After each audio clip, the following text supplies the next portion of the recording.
Hey guys, Tom here. So I wanted to do a video today about meditation, and it's actually a friend that messaged me last night that's inspired me to do this, so shout out to you, Matt.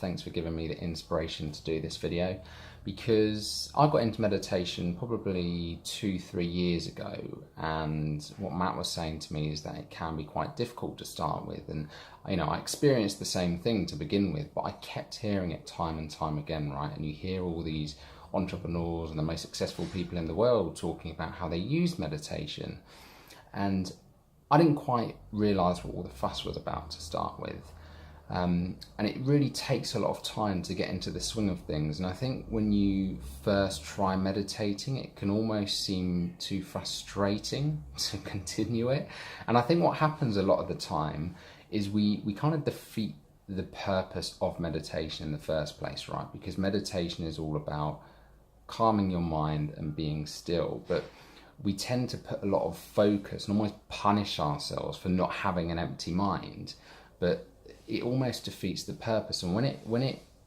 everything changed for me was when I had the realization that it's not necessarily about emptying your mind, because that's a conception we get a lot of the time, right? We picture these like Buddhist monks sitting in a temple and having a completely empty mind, and we're trying to do the same thing.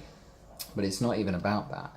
Meditation is really just about taking a step back from your mind and observing it, observing your thoughts and being okay with them, right? And this is the thing, like it's that judgment that we have, when we're telling ourselves, oh no, I need to calm all these thoughts down, and trying to grab onto all these thoughts as they go past.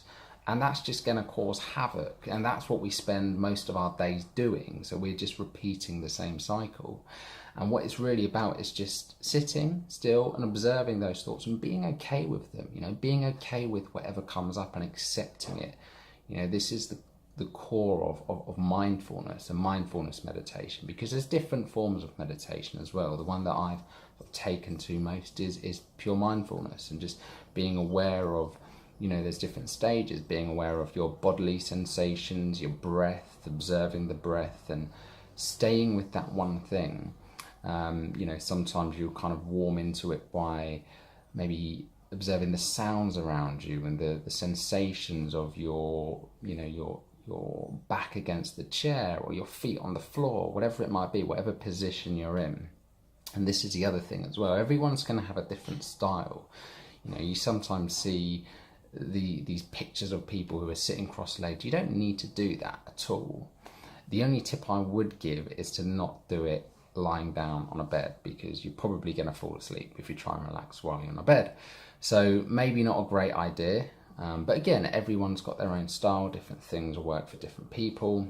Now, what I also wanted to do is just touch on a few of the apps that I use to get me into meditation. And the first one that's worked really, really well for me was an app called Headspace.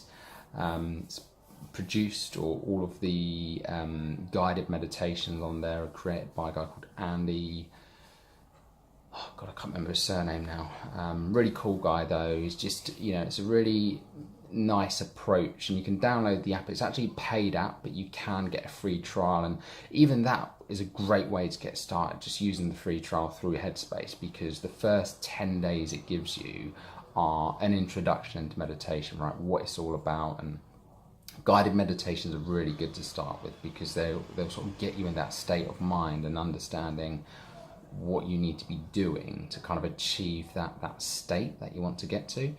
So Headspace is a great place to start. If you want to upgrade to it, you can, but it's not for everyone. There's all you're getting for upgrading. You're effectively getting things like different kinds of meditations. So if you wanted a meditation for more focus, more abundance, more love, or any particular sort of area in your life that you're looking to expand on and go into more, they have guided meditations for those. So that's the benefits you're getting from upgrading.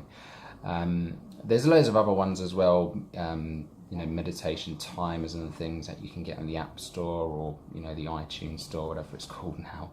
I haven't used an iPhone in so long, but they're really, really great places to start. Now, the other question that I sometimes get asked about meditation is, what time of day should you do it in? And this is going to come down to preference. I know some people that do it in the evening, some people do it midday, and sometimes I've done it during the middle of the day as well.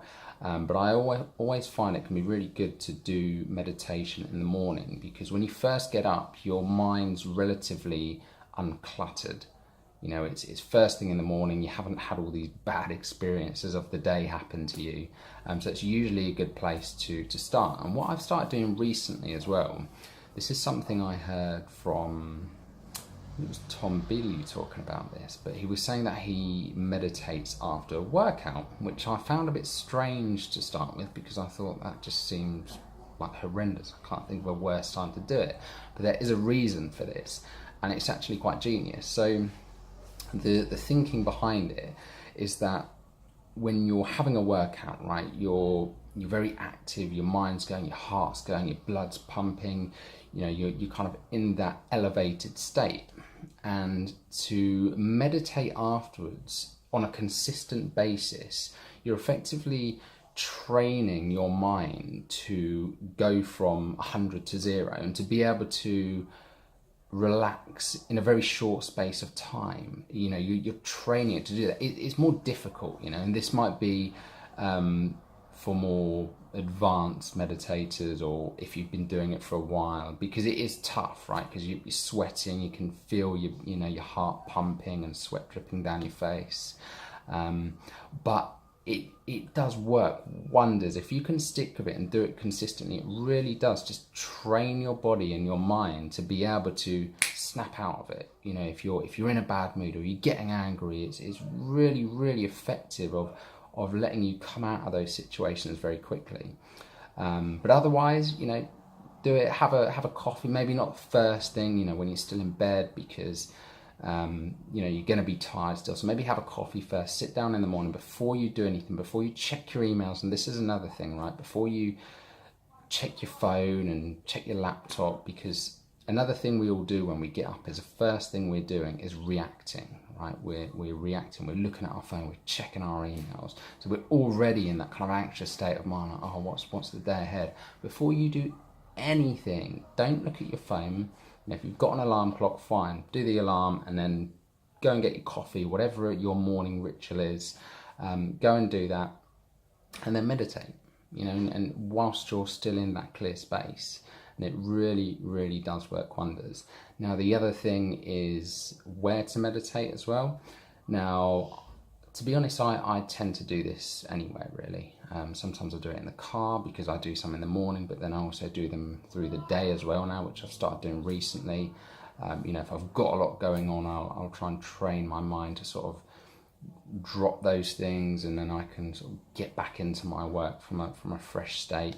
But in terms of location, maybe not the bedroom, because the bedroom's, again, it's somewhere you associate with sleep, so it can be relatively easy to, you know, get tired and potentially end up falling asleep.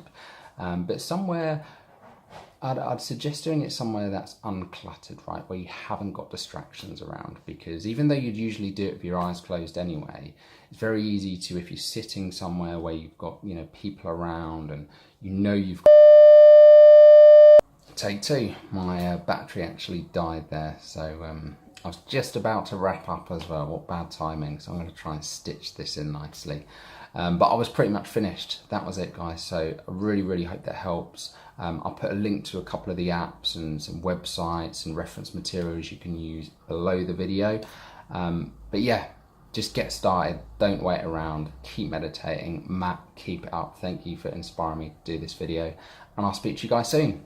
Love to you all.